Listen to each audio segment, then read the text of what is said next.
Talagang difficult Oh my po ang God! tsikahan na 'to. Ewan ko ba kung bakit namin naisip na pagdiskusyonan ng bagay na Ikaw ito. nakaisip niyan. X na X! X na usapan. Ito po si Alwin Ignacio, the Divo That You Love. Kasama ko ang aking kaibigang Bonggang-Bongga. Lency Bongga. Ito po ang The TT Show, ang tarihan at talakayan showbiz edition. At ang pag-uusapan po natin ngayon ay ang pagpalag ng Directors Guild of the Philippines laban sa MTRCB na meron dalawang pelikulang binigyan ng X na rating. Rated X meaning, hindi ito pwede for public viewing at consumption.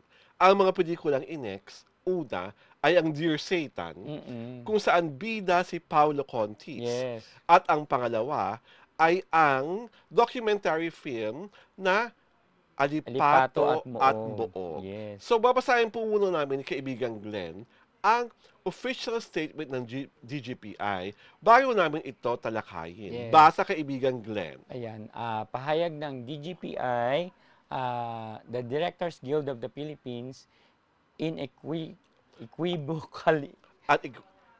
Unequivocally condemns. Yun. Na-ex tuloy ako doon. Condemns the recent actions of the Movie and Television Review and Classification Board, MTRCB, in issuing an X rating to the two films, Alipato at Moog and Dear Satan. Okay, ako naman ang magbabasa. According to the statement, we believe these decisions represent an alarming overreach of the MTRCV mandate, reflecting an unsettling imposition of political and religious biases on creative works. Basa Glenn. Ayan, Alipato at Moog, a documentary that addresses the tragic force in disappearance of an activist has been unjustly rated X. Tuloy mo yan, Glenn. Ayan, this film is not a work of fiction or sensationalism. It is a poignant recounting of real events aimed at shedding light on a grave injustice that has been a matter of public record. Ayan. The MTRCB's initial decision to classify this documentary as X under the pretext of undermining government authority is both a gross misunderstanding and acceptable distortion of the board's purpose. Such a rating not only misrepresents the nature of the film, but also undermines the essential role of documentaries in fostering public discourse and accountability. Although the film was eventually reclassified as R16, the delay in justice for Alipato at Moog reflects negatively on the subjectivity and inconsistency in the MTRCB's decision-making process. The process by which this rating was initially determined calls into question the board's commitment to fair and objective assessment. Okay. So, yun ang parte ng tungkol sa Alipato at Moog. At yung tungkol naman sa Dear Satan, ito naman, kaibigan Glenn, basa. Similarly, the decision to impose an X rating on Dear Satan is an evident overreach. This film, a work of fiction, explores themes of redemption and transformation by portraying a devilish character, learning compassion, and performing good deeds. Yan. The film does not glorify evil. Rather, it presents a narrative that challenges conventional depictions of antagonists, suggesting that even those considered inherently bad can change for the better. Okay. The MTRCB's decision, rooted in the belief that the depiction of Satan as a character capable of good is inherently harmful. It disregards the long tradition of literature and film where such themes have been explored without adverse effects. Okay. Films such as Hellboy, Lucifer, and Little Nicky have been received positively by audiences and critics alike, regardless of their religious or moral implications. Ano pa ang sabi sa statement, Glenn? Ayan, the DGPI calls upon the MTRCB to adhere strictly to its mandate of providing fair and unbiased film classifications. free from personal, political, or religious prejudices. Ayan. The role of the MTRCB should be to evaluate films based on their content and merit, and it should not be imposing subjective moral judgment that can stifle creativity and freedom of expression.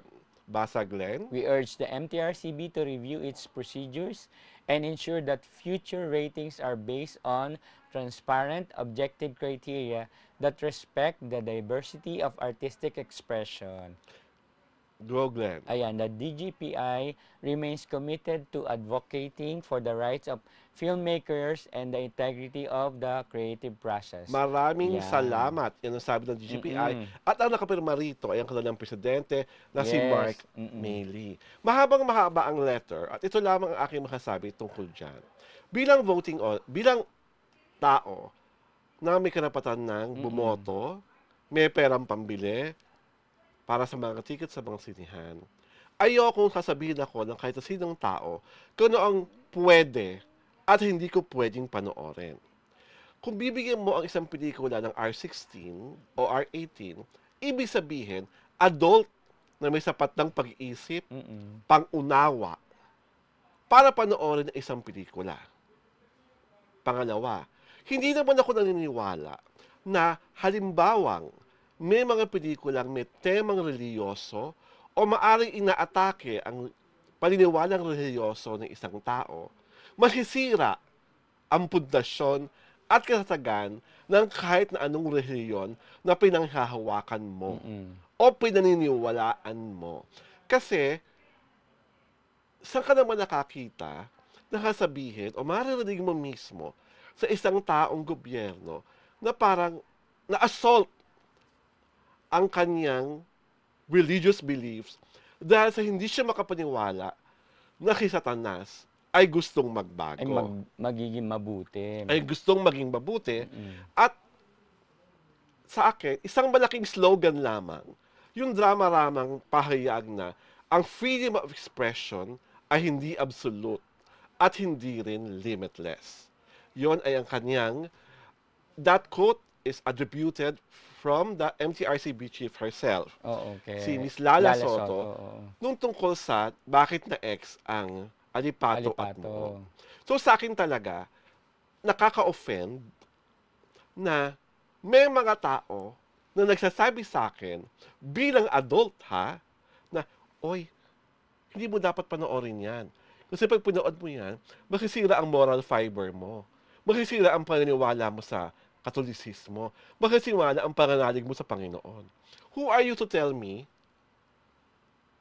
or who are you even to tell me, or to judge me, tungkol sa faith ko, at tungkol sa morality ko, at kung gaano kahina ako tatag ang pundasyon ng mga pinaniniwalaan ko. Yun lang sa akin. Sa akin, kung patuloy kayo magiging moral crusaders, might as well i-abolish na lang po ang inyong opisina. At ibigay ang functions ng classification sa dalawang opisina. Maaring sa National Commission for Culture and the Arts, na may Committee on Cinema, na mga ekspertong totoo ang namumuo ng nasabing komite, o kaya sa FDCP. I'm sure the CEO, Jose Javier Reyes, ay merong mga sapat na tao para mag-classify sa mga pelikula. Ikaw, Glenn, anong masasabi mo sa pangyayaring ito? Nananalig ka ba sa statement ng DGPI? Hati ako Okay, Kasi, syempre, kumbaga, yung freedom of expression nga is sinasabi ng DGPI, di ba? Pero kasi, syempre, ang MTRCB, alam naman natin, trabaho rin kasi nila talaga mag-classify. So, may mga reviewers sila, may mga board members sila nagka-classify. Actually ngayon, Dear Satan, sabi ni Miss Lala, ni Chairman Lala, umupo siya. 'Di ba? Sabi niya nga. Kaya nga parang ang sabi niya, na-offend siya as a Christian dun sa Dear Satan kasi talagang ang pananaw niya kasi kaya nga kumbaga ang tawag doon, meron tayong good and evil, 'di ba? So may mga angels nga, may mga Satan. So ang ano ko doon, yun nga, kasi may mga characters or meron tayong images na ginagamit, 'di ba? Yung sinasabi ng DGPI na bakit daw yung Hellboy, 'di ba? Yung Hellboy kasi different character siya eh. Ay, hindi naman siya yung Satan mismo. Mhm. Yun yung nakikita ko doon na parang ah, alam ko parang yung Hellboy is parang produkto siya from hell pero hindi siya yung Satan mismo. Mhm. Yun yung nagigets ko dun kay Chairman Lala na kumbaga differentiate niya yung good and evil. Mm. Yun Okay. yung ano ko yun yung tingin ko doon. Okay, sa akin lang kasi, ang trabaho po ng MTRCB ay to classify films and not to moralize. Yun lamang po. Ito po si Alwin Ignacio, The Diva That You Love. Kasama kong aking kaibigang bonggang-bongga, Ayan, Glenn. Glenn, si Bongga, nawala ako doon. Ang seryoso kasi. Diba? Kaya, para wala tayong moralizing masyado at para mas bumukas ang inyong mga pag-iisip, pag-subscribe na po kayo sa aming YouTube channel sa Diario Torada at syempre pa, sundan kami sa aming Facebook pagina para hindi kayo may iskupan. Ang The Kitty Show po ay pinapalabas tuwing Sabado at Linggo alas 4 ng hapon. Sa muli, ito po si Alwin Ignacio, The Diva That You Love. Kasama ko ang aking kaibigang bonggang-bongga. Glenn, si Bongga. Ito po ang The Kitty Show. Antaria at Talakian Showbiz Edition. Ayan. Magandang Sabado po sa ating lahat. Happy Saturday. Happy Walang Saturday. X-rating dito. Thank you po.